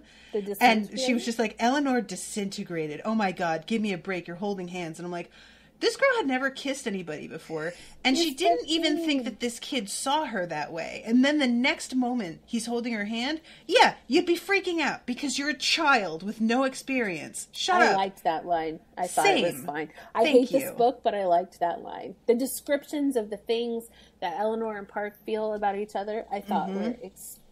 Yeah, and that's actually... This is the part... She says, I don't think I even breathe when we're not together, she whispered. Which means when I see you on Monday morning, it's been like 60 hours since I've taken a breath. That's probably why I'm so crabby and why I snap at you. All I do when we're apart is think about you. All I do when we're together is panic. Because every second feels so important, and because I'm so out of control, I can't help myself. I'm not even mine anymore. I'm yours. And what if you decide that you don't want me? How could you want me like I want you? Is it corny? Yes, because it's true. Being a teenager was hard, man. Everything felt super. And I was a thirsty bitch back then, so I felt all of these things for any boy that looked at me halfway decent. Because I was cute back then, too. I was skinny, and I had perky boobs, and I had good hair that I spent a lot of time on. And I wore a lot of expensive makeup and expensive shoes, and I just felt all kinds of awful things that I don't even want to think about now, because I'm old and hungry most of the time. I feel those things about nachos now. That was the most realist part. I have to say, another thing that I really did love about this book is that Park not only accepted, but appreciated that Eleanor was not nice. Yes, agreed. He loved and that she didn't look nice, but that's nice. What he liked. She doesn't dress nice. She doesn't try to do any of those things. He likes that she's crabby and weird, and he doesn't care that his mom doesn't like it. Because he doesn't like that stuff. He grew up with his mom practicing Avon on his face, which I thought was where she's trying to do the makeover for Eleanor, and she's like, "Come here, Park, come here, close your eye. I want to show her how eyeliner works." And she just draws his face. And I thing in the entire world. And he was just like, Eleanor just thinks Park is so pretty. And that was the other thing, is that in the relationship, he's the pretty one, which you don't read about very much. And her just being like, he's just so beautiful. He's like the most beautiful boy I've ever seen. And she's just like, Park, come here. I'm gonna show her how this makeup works. And she puts all this shit on his face. Yes. And she's like, I'm gonna cut your hair now too, by the way. So yeah. I loved Park's mom so much. And I just enjoyed that scene. And I just love the way he doesn't care that she's not nice. She's sarcastic and just says whatever. And he likes that about her because all he's ever been around is perfume and I'm going to read this part where it's the part where he holds her hand and then flipping back and forth really quick. Then he slid the silk in his fingers into her open palm, and Eleanor disintegrated. Park. Holding Eleanor's hand was like holding a butterfly or a heartbeat, like holding something complete and completely alive. As soon as he touched her, he wondered how he'd gone this long without doing it. He rubbed his thumb through her palm and up her fingers and was aware of her every breath. Park had held hands with girls before. Girls at Skateland, a girl at the 9th grade dance last year. They'd kissed while they waited for her dad to pick them up. He'd even held Tina's hand back when they went together in the 6th grade, and always before it had been fine. Not much different from holding Josh's hand when they were little kids crossing the street, or holding his grandma's hand when she took him to church. Maybe a little sweatier, a little more awkward. When he kissed that girl last year with his mouth dry and his eyes mostly open, Park had wondered if maybe there was something wrong with him. He even wondered, seriously while he was kissing her, he'd wondered this, whether he might be gay. Except he didn't feel like kissing any guys either. And if he thought about She-Hulk or Storm instead of this girl Dawn, the kissing got a lot better. Maybe I'm not attracted to real girls, he'd thought at the time. Maybe I'm some sort of perverted cartoon sexual. Oh my god. Or maybe, he thought now, he just didn't recognize all those other girls. The way a computer drive will spit out a disk if it doesn't recognize the formatting. When he touched Eleanor's hand, he recognized her. He knew.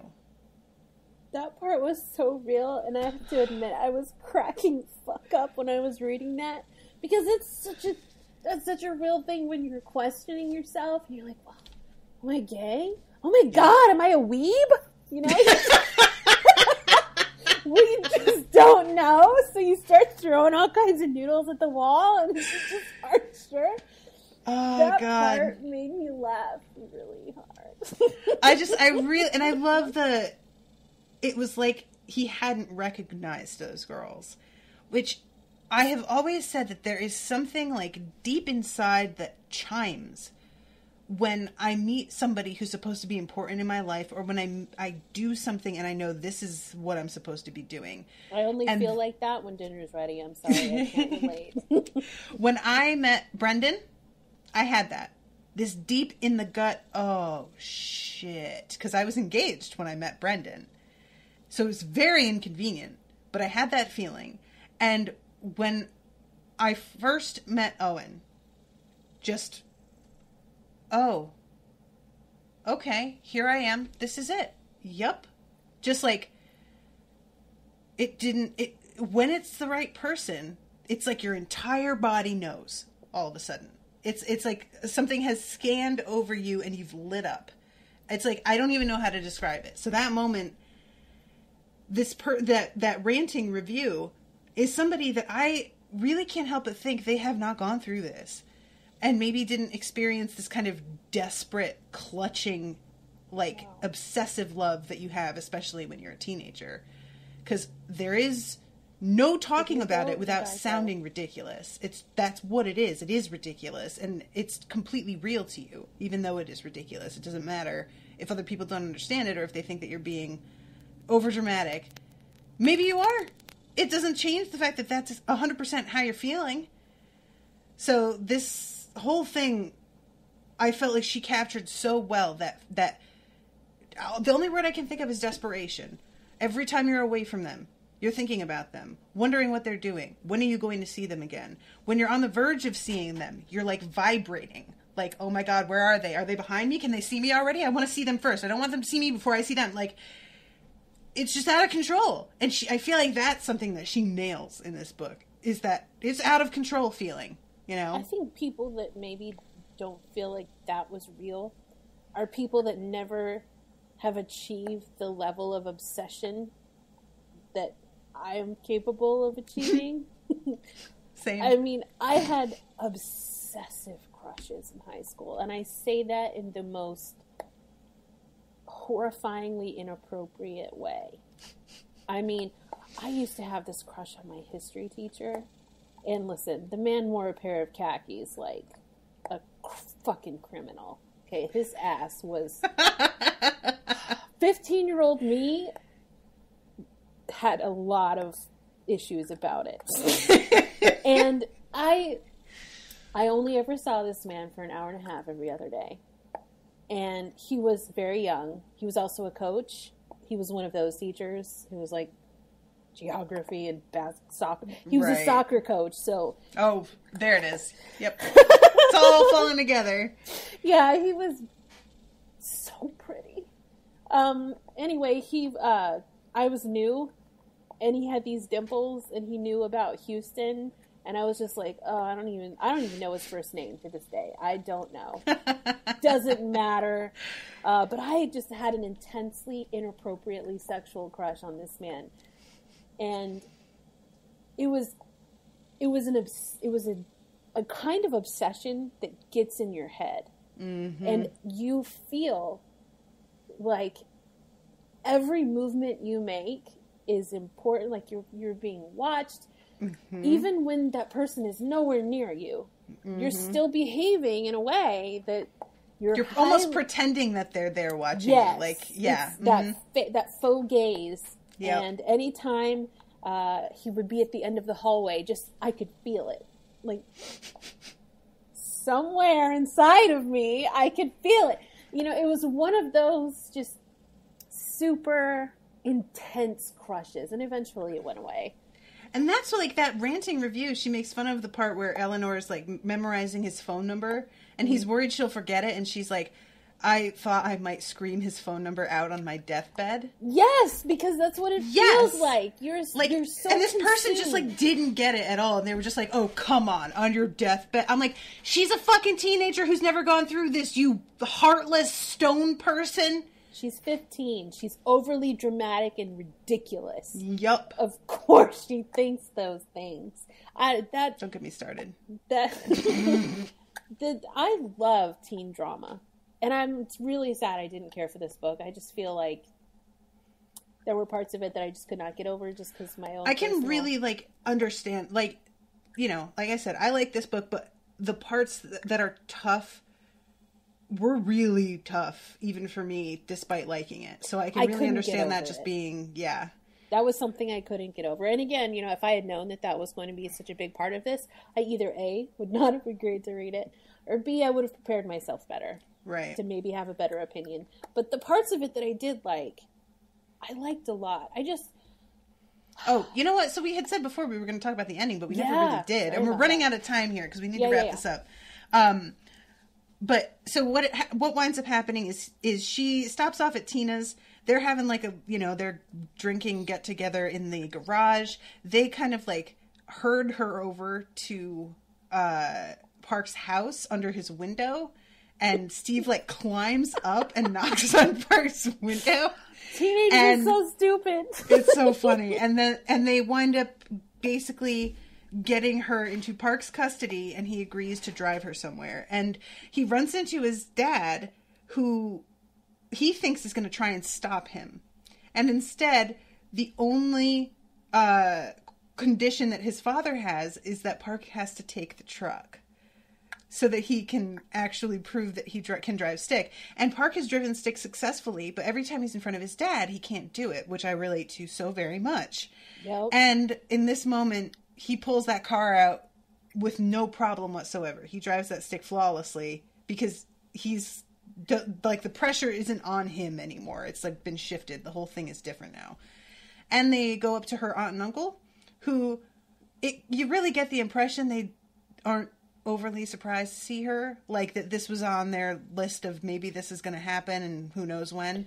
I kind of, after this scene here where they're so welcoming to her, I got a little bit of a hint of the uncle had wanted her up there during the summer anyway, because there was a theater camp that he thought Eleanor would enjoy or something. And he had already invited Eleanor up there for the summer. Right. Probably because he knew that she needed a break after a year after being kicked out. Yeah. I kind of got the impression that they would have offered to keep her up there, and that getting her up there for a theater camp, even though Eleanor never showed any interest in theater, that was going to come up at some point. Mm-hmm. And they would have used that as a jumping off point to helping Sabrina get away from this guy. Yeah, I agree. So that's just that was my take on it, because they were completely non-surprised. They welcomed her right in. They had, provisions for her. And I kind of liked that, right? That, like, it feels like there's family out and they're not getting involved, but they're, like, putting things in place and laying the groundwork for interfering it eventually, Right. And I think that they were just waiting for a catalyst. Yeah. And that inviting Eleanor up there was going to be the first step to pulling them out. Because Agree. the conversations that Eleanor overhears, these are very briefly described because, she's a child. She's not going to be invited to the table for these discussions, but she hears them talking about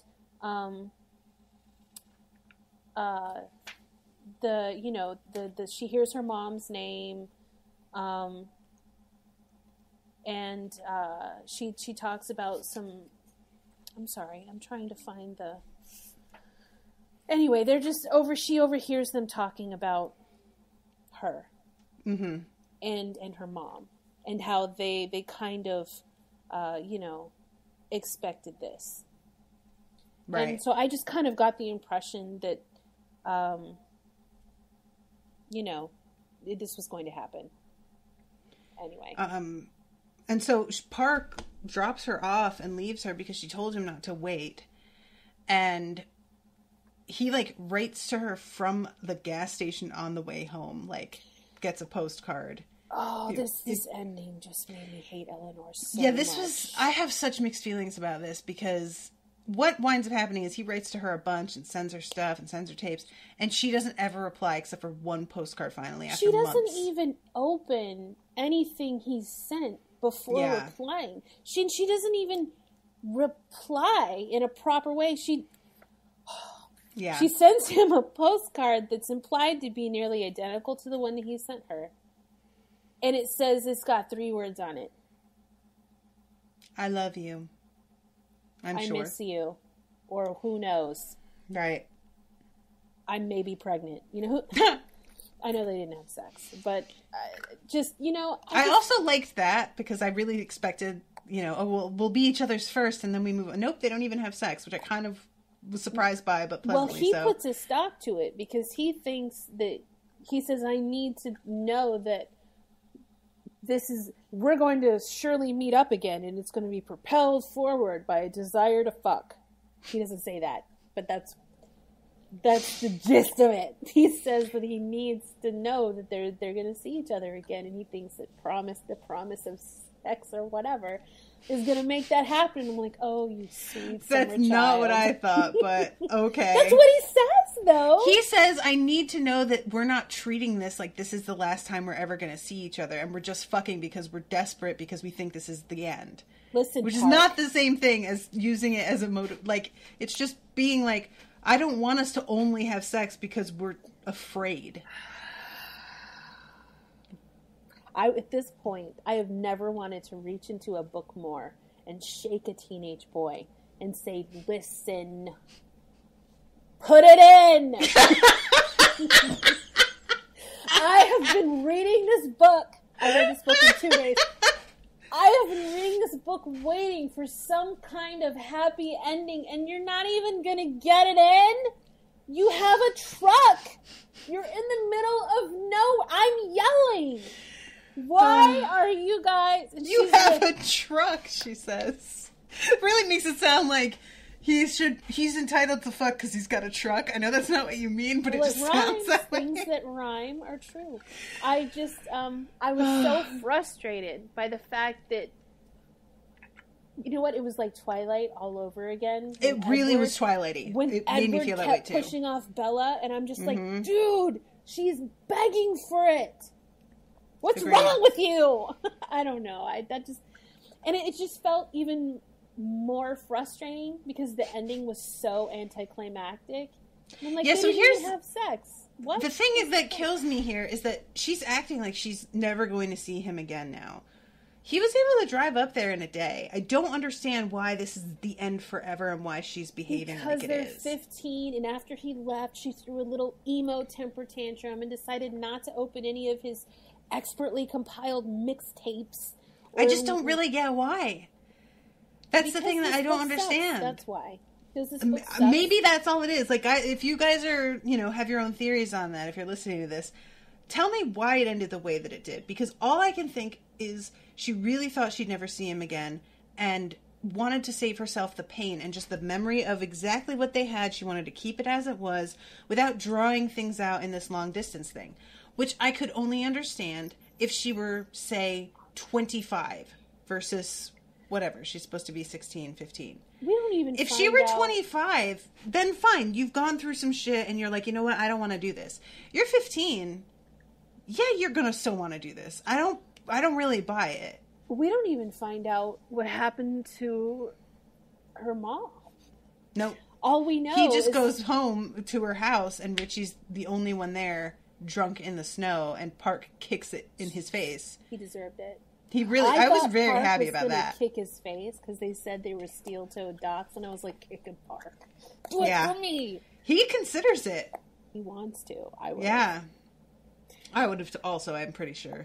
But now a friend of mine does a book review website where she gets like arcs and stuff, and I know that she read this book as an arc. And this is really something, guys. I'm watching Candace fight with her child off camera, and it's just this wild gesticulation. Her voice gets louder and softer when she turns toward and away from her mic. Anyway, she read this book as an arc, and she was tweeting, I guess, with Rainbow Rowell, whatever. Rowell. Whatever. I call it Cynthia Rowley, so I call her Rowell. Okay, well, whatever. She implied that there would be something in the future, but that was several years ago, so I'm thinking now this lady is also a liar. And I'm just... I don't think returning to the story is a good idea. No, of course not, because it should just be left as... What really bothered me the most is that Park has a really hard time moving on, because this is obviously his first intense crush, and he really, 15-year-olds do. He thought that there would never be a need to end it. He just assumed she loved him as much as he loved her. He told her he loved her more than once. Anyway, as soon as he starts to move on, she sends him this postcard, and I'm just thinking, leave this boy alone. Yeah. It's been a year. You haven't even opened any of the shit that he sent you. And you're going to send him a postcard just to what? Be a manipulative... Yeah, that's what kind of killed me too. If she had just sent him the one in return and then he never heard from her, that would be more satisfying than the way that it went, which was nothing for ages. He begins to see somebody else and then he gets one, which just feels really rude. It's not like he was even dating this girl. Even though this is the girl that was at the register when he went to that store with Eleanor. Right. She had an obvious crush on him. To be honest, he sounds adorable. Yes. But it's not that he even liked her, but the fact that he even went out with her is moving forward. He's trying to move on after Eleanor broke his heart. Yeah. She could have written him a letter. I don't know. It just... No, I agree with you. It just felt like an extra slap in the face after reading 325 pages of utter dramatic nonsense. We get an ending like that. Yeah. That I agree with. I don't. Yeah. Well. Yeah, that's all you can say is just, yeah, okay. So, in summary, Candace hated this book. Yes. I liked this book. Despite liking it, the ending does suck, and I don't really understand it. And if you decide to read it, be ready for some really ugly domestic violence descriptions of, and just general, like, you know, emotional triggering shit. Yep. And it's not light and fluffy. I don't know how anybody with any brains at all could say that, but that's baffling to me. I am just deeply confused by the number of people that insist that this is heartwarming romance. It is heart-wrenching. Did you misspell? It is wrenching. Heart-wrenching? Is that what you meant to say? Because heartwarming is not within a 10-mile vicinity of what I just... Did you read another book? Did the library give me the wrong pages? I don't know. I'm so bitter. I'm bitter about a lot of things, but today I'm specifically bitter about this book. All right, well, thanks everybody who came to the live show. Hopefully it was fun to watch me and Candace fight and yell at each other a little bit. Sorry about my children. They're problematic. They're fine. And everyone, we will see you the next recording that I have up, and you guys can see this on the Facebook events page. But I believe it's July 21st, which is a Saturday afternoon also. I'm going to be doing Charlotte's Web for the very first episode of the book club childhood favorites episodes. I really felt like we all needed something light and lovely. And I have been informed that some of these, despite being childhood favorites, are not light, nor are they lovely. But, you know, things have a sentimental value and a nostalgia to them, even if they were kind of upsetting, that maybe it'll feel warm and fuzzy to go back to. And I've never read Charlotte's Web. So I'm going to be doing this one with Rachel Rosing, who does a Quantum Leap podcast. You can find the information about that on the Facebook page. That's an interesting topic for her to talk about. It's really funny. I'm trying to find the exact events that I can read you the name of it because it's a great one. I loved Quantum Leap. Here it is. Sorry, I'm going to give you the information. Here it is. Beckett to the Future, a Quantum Leap podcast. The best part of that show was Al in his weirdo carpet suits. The 21st of July, Saturday. And then after that, the August book club episode is going to be me and Miles discussing Neverwhere by Neil Gaiman, which, Miles loves, and he almost, like, had a heart attack when I told him that I was covering it. And I have obviously never read, so no idea what is coming on that one. So we'll see. All right. Anything you want to add, ma'am? Plug? Anything? Anime is not as bad as this book. Stop talking. That's the end of the recording. Disagree. That's the end of the recording. All right, everybody. We will see you in a couple weeks with a new live episode and a new recording if you aren't able to come to the live one. But you should come. So make sure to keep an eye on the Facebook. And I also added an event calendar to the website if you'd like to check it out there too. It's open to everybody. All of these are going to be available to patrons and non-patrons alike. So, and thank you to one of the only people that showed today, Nicola. It says that Devin Matthews was here also, but I don't see him here now. But thank you guys for coming, and hopefully we'll have some more participants in the future. And we are ending with 4 seconds to spare on this Crowdcast recording. So thank you, Miss Candace, for being here today, despite hating this book. Thank you for having me. Thumbs up, and we'll see you all next time, guys. Thanks. Bye. Toodaloo, motherfuckers.